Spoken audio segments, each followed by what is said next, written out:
Hi friends, welcome to Kavitha's kitchen. இன்னைக்கு நம்ம கிச்சன்ல சேமியா கேரட் கேசரி தான் செய்ய போறோம். அதுக்கு ஃபர்ஸ்ட் ஒரு ஃப்ரை பேன்ல நான் நெய் ஊத்திருக்கேன். இப்போ இதுல நம்ம தேவையான அளவு முந்திரி சேர்த்துட்டு லைட்டா ரோஸ்ட் பண்ணிக்கலாம். கூடவே உலர் திராட்சையும் நம்ம சேர்த்துக்கலாம்.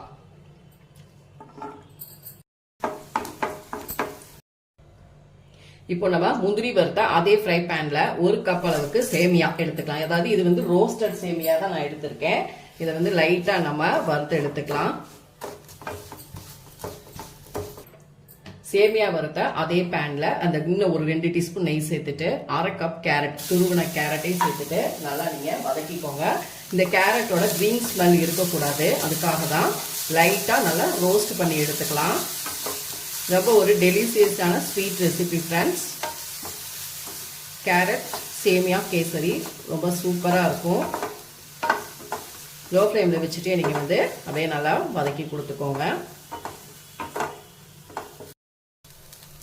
ஃப்ரெண்ட்ஸ், கேரட்டும் நமக்கு நல்லா வதங்கிருச்சு. இப்போ இதை நம்ம ஒரு பிளேட்டுக்கு மாத்திக்கலாம். ஃப்ரெண்ட்ஸ், இப்போ இந்த பேன்ல நான் வந்து 2 கப் பால் சேர்த்திருக்கேன். இது வந்து காய்ச்சின பால் தான். 2 கப் சேர்த்துக்கோங்க. 1 கப் சேமியா, அரை கப் கேரட்டுக்கு 2 கப் பால் வந்து கரெக்டா இருக்கும். இப்போ இது வந்து நமக்கு சூடானா போதும்.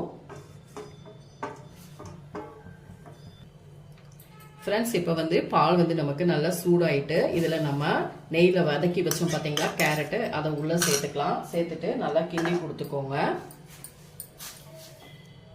பால்ல வந்து இந்த கேரட் வந்து வேகணும், நமக்கு அதான் நல்லா டேஸ்டியா இருக்கும். ஃப்ரெண்ட்ஸ், இந்த அளவுக்கு மட்டும் நம்ம உப்பு சேர்த்துக்கலாம். ஃப்ரெண்ட்ஸ், இதுலயே நம்ம நெய்ல வறுத்து வச்ச சேமியாவையும் உள்ள சேர்த்துட்டு நல்லா வேக வச்சு எடுத்துக்கலாம். ஃப்ரெண்ட்ஸ், பாருங்க, பால்லே நமக்கு சேமியா கேரட் நல்லா வேகுது. இது நல்லா வத்திட்டு வரணும். அதுக்கப்புறமா தான் நம்ம வந்து சுகர் சேர்க்கணும். சுகர் நான் வந்து 1 கப் எடுத்திருக்கேன். 1 கப் சேமியா, அரை கப் கேரட், 1 கப் ஜீனி கரெக்டா இருக்கும். இப்போ இது நல்லா நமக்கு வெந்து வரணும். நல்லா ட்ரை ஆனதுக்கு அப்புறம் நம்ம சுகர் சேர்த்துக்கலாம். நான் இன்னைக்கு ஃபுட் கலர் எதுவும் சேர்க்கல, ஏன்னா கேரட்டோட நேச்சுரல் கலர் இருக்கட்டும்ட்டு நான் வந்து ஃபுட் கலர் சேர்க்கல. ஒருவேளை நீங்க ஃபுட் கலர் சேர்க்க விருப்பப்பட்டா நீங்க வந்து ரெட் கலர் கூட சேர்த்துக்கலாம். இப்ப பாருங்க, நமக்கு சேமியா மற்றும் கேரட் நல்லாவே வெந்துருச்சு. பால் நல்லா ட்ரை ஆயிடுச்சு. இப்ப நம்ம 1 கப் சுகர் சேர்த்துக்கலாம். இப்ப மறுபடியும் நமக்கு மெல்ட் ஆகும். அப்புறம் நமக்கு கரெக்டான ஒரு கன்சிஸ்டன்சிக்கு வந்துடும். அடுப்பை மட்டும் லோ ஃப்ளேம்ல வச்சுக்கோங்க.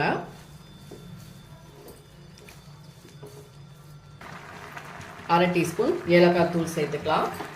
நல்லா இது ட்ரை ஆகட்டும். உங்களுக்கு பார்க்கும் பொழுதே தெரியும் எவ்வளவு சூப்பரா இருக்கு.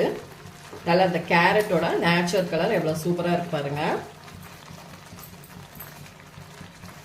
இப்ப பாருங்க, நமக்கு சூப்பரா ரெடி ஆயிடுச்சு. இப்போ நம்ம முந்திரியில வறுத்த நெய்ல வறுத்த முந்திரி மற்றும் உலர் திராட்சை சேர்த்துட்டு ஸ்டவ் ஆஃப் பண்ணிடலாம். அவ்வளவுதான், சூப்பரா நமக்கு வந்து ஒரு டெலிசியஸான ஸ்வீட் ரெடி ஆயிடுச்சு. உங்களுக்கு பார்க்கும் பொழுதே தெரியும் எவ்வளவு சூப்பரா இருக்கு. இப்ப நம்ம பவுலுக்கு மாத்திக்கலாம்.